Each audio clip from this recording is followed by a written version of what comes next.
Então a leptina foi descoberta lá pelo Dr. Friedman em 1994, uma mutação de ratos.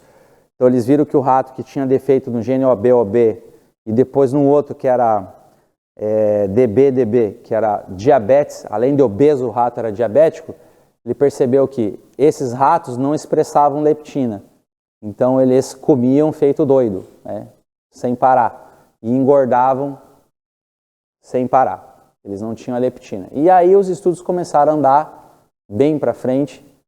O que acontece? Então a leptina, ela tem uma comunicação com o músculo e tecido adiposo. Quando nós temos tecido adiposo aumentado, o mesmo processo de saturação que ocorre quando a gente toma esteroide lá com os receptores, ocorre com a leptina. Então você começa a produzir muita leptina, está ficando pançudo. Então leptina, o que você oferece ao teu corpo? Uma resistência à leptina. Você tem um invisiculamento dos receptores.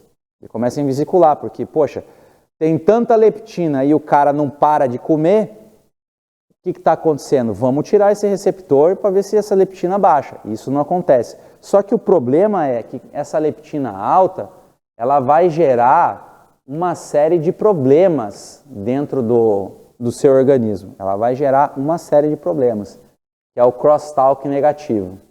Tá? Quando você tem a leptina em alta, o que acontece? Esse crosstalk negativo vai envolver praticamente todas essas doenças, é um marco inicial. Mas uma pergunta para vocês: se a leptina é o hormônio que teoricamente sinaliza para você parar de comer, saciar a fome, por que vocês continuam comendo? A leptina é insuficiente? O que acontece? Sim, porque daí você está lá comendo, correto? Aí você encheu o panção no rodízio, taca a pizza aqui. Aí você fala assim, não, mas cabe uma pizza doce ainda. Não, mas não é assim? Uns 2 pedacinhos, tá empurrando aqui e fala, volta. Aí você come o doce. Vai dizer que você já não está saciado. Então por que você continua comendo? A leptina já falou para você há horas, deu. A leptina falou, deu. Foi lá no núcleo arqueado, falou, deu. E você, não, só mais um pouquinho. Ela foi embora, ela deixou você lá na pizzaria, se despediu, falou, te espera em casa. A leptina pegou o Uber e foi embora. Por que vocês continuam comendo? Essa é a grande pergunta. Então a dopamina, o Júnior respondeu certo, a dopamina. Hoje nós somos uma nação dopamina, movida ao prazer. Realmente, então uma resposta fisiológica, mas que está atrelada a outro hormônio, ela é muito superior, que a gente chama de cérebro homeostático à leptina. Nós temos um cérebro emocional, que é a dopamina, é o processo de recompensa, do prazer. E temos também o cérebro cognitivo, que é a simples vontade. Eu quero comer feijão com arroz, é o querer. Mas esse querer, ele sempre vem associado com gostar. Dificilmente você quer comer algo que você não gosta. E esse gostar é associado ao prazer.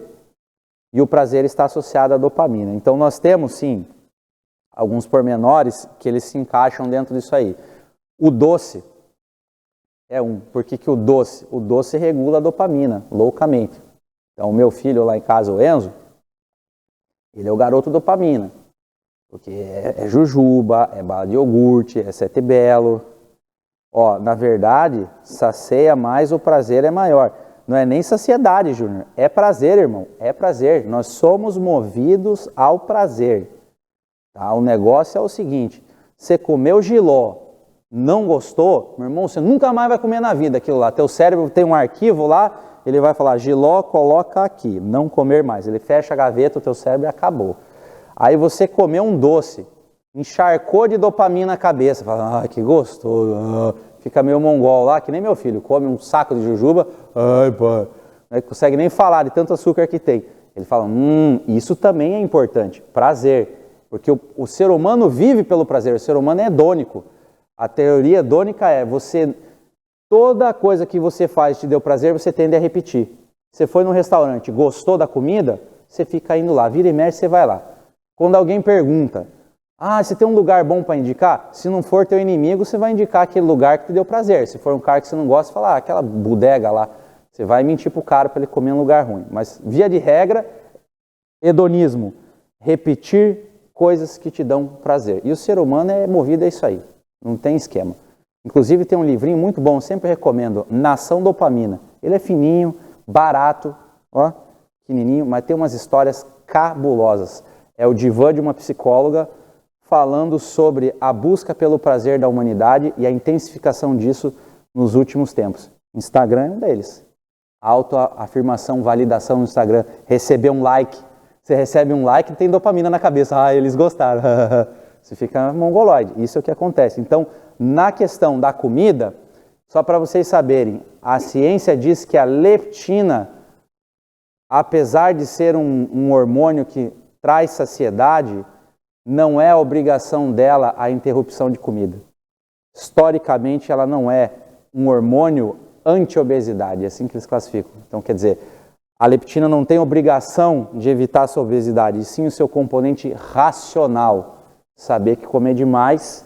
Então, ela é igual o pai. Ela avisa uma vez, fala, ó, chega. Você não fé? Então tá bom, vai embora. O pai abandona, quer dizer, ó, vai dar merda. Não vou falar de novo. A criança vai lá e faz, dá o quê? Dá merda. Então, no caso da leptina, ela sinaliza, o teu racional não quer, cagou para você. Ela fez a função dela. Então, ela não é um hormônio anti-obesidade. Tenham isso em mente.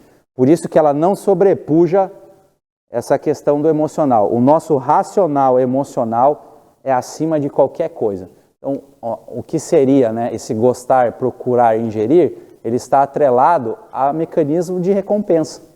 Então, nós somos movidos pelo hedonismo e recompensa. Núcleo accumbens, né, o cara tá lá comendo um docinho, esse é meu filho olhando para a jujuba. Aí, pum, comeu a jujuba. Falou, que gostoso, ele liberou dopamina. Essa seria a hora dele parar, porque não vivemos em grandes quantidades. O excesso faz mal, o excesso de testosterona, o excesso de tiroxina, tudo faz mal. Então, o excesso de dopamina faz mal também. Aí o cara vai lá, lógico, aí come mais um, aí ele começa a dar um treco. Pai, parece que tá tendo um negócio dentro dele, né? Aí quando baixa todo aquele açúcar, o que ele tem? Aí dá a bad trip no cara, o cara fica chorão, vai dormir. Por quê? É um down regulation. O excesso de dopamina, assim como testosterona e tiroxina, ele também vai fazer uma regulação lá de invisiculamento nos seus receptores. Incrivelmente, diferente da testosterona, você tem um sistema cerebral conectado com tudo. Então, GABAérgico, serotoninérgico, dopaminérgico, tudo isso funciona junto, que são questões de memória, aprendizagem e sensação. Quando você suprarregula isso tudo, você cria um ambiente tóxico, não só de prazer, mas tóxico para o cérebro. E você acaba destruindo o receptor de dopamina. O que acontece? Da próxima vez você não tem tanto. O que você vai fazer? Vai precisar de mais, não é? Quer dizer, um hambúrguer só não te satisfaz, você vai precisar de 2. Você vai tentar buscar mais, porque você já está sentindo menos prazer, você tem menos recepção de dopamina. Você produz menos, você já está com menos receptor. Então isso vai contribuindo para você se danar inteiro. Olha aí, ó. Isso é sinalização cerebral, tá? O cara come um hambúrguer, vai ter a sensação de prazer. O cara que está obeso, que ele já está dessensibilizado, ele precisou de 3 para fazer a mesma quantidade. Não é a mais, é a mesma. Isso é o princípio da droga. E a partir disso, começa a nossa alteração negativa. Tá? Então, quando você tem aí o tecido adiposo aumentado, você aumenta a secreção de insulina. Se você tem a leptina, se você tem a leptina aumentada, o que vai acontecer? A leptina tem ligação com o sistema imunológico, para quem não sabe. Então, ela faz células TH2 e TH1, células T-helper. Aquelas células que eu falei lá no primeiro encontro. Aí o que acontece? As células TH2, elas são transformadas em TNF. Só que isso em proporções normais está ótimo. Só que quando você tem muita leptina, você tem muito TH2 e tem muito o quê? TNF-alfa, interferon. Inclusive, isso provoca aumento de interleucina 6, o que torna o cara cronicamente inflamado. Tá? Além disso, nós temos o aumento de macrófagos, que é a inflamação, sinalização inflamatória, né, de monócitos por hipóxia. Sabe que o tecido adiposo, ele não é altamente vascularizado. E à medida que ele vai crescendo, ele vai se afastando daquela vascularização. O corpo tenta vascularizar esse tecido novo, mas não consegue, é pouco. O que acontece? Essa hipóxia, se não tem oxigênio, não tem vida. Se não tem vida, tem o quê? Necrose. Se você tem necrose, você precisa fagocitar. Você não vai deixar tecido morrendo ali. Então você tem uma ativação altíssima de macrófagos na região do tecido, que vai aumentar mais TNF-alfa. Você vai fazer mais sinalização inflamatória porque o seu tecido adiposo está sofrendo hipóxia e está morrendo. Então, resumindo, você fica cronicamente inflamado, você fica arrombado. Aí, você está inflamado por esse lado. O que vai acontecer dessa inflamação? TNF-alfa, ele é excelente em gerar prejuízo na glicemia. O TNF-alfa, ele faz destruição de receptor de insulina e ele diminui translocação do GLUT4. Ele te mata. Não tem como você não ficar diabético. Então, se você não tem insulina o suficiente, receptor destruído, o que vai acontecer? Aumento de glicose no sangue. Se você tem aumento de glicose, alguém já se perguntou por que não devemos ficar com a glicose aumentada? Nós temos uns tipos de resíduos, né, de glicação avançada. São resíduos da oxidação, ao estresse oxidativo, que gera uma série de processos nessa glicose. Em larga escala, isso no teu sangue faz o quê? Inflama o vaso. Se você tem inflamação no vaso, você tem a possibilidade de placas de gordura aderirem naquela inflamação. E isso vai acontecer, porque o TNF-alfa, ele também gera prejuízo no perfil lipídico. Então, o que ele faz? Ele aumenta a gordura no sangue. Então, você está com o vaso inflamado e tem gordura no sangue circulando. Essa gordura você não usa como substrato, porque você não está treinando. O que vai acontecer? Placa de ateroma, obstrução do vaso, problema cardíaco. Então, aí você já está diabético e cardíaco nessa questão. Quem começou aonde? Tecido adiposo e leptina. Pum, explodiu tudo. Tá? Então, você tem aí comorbidades associadas.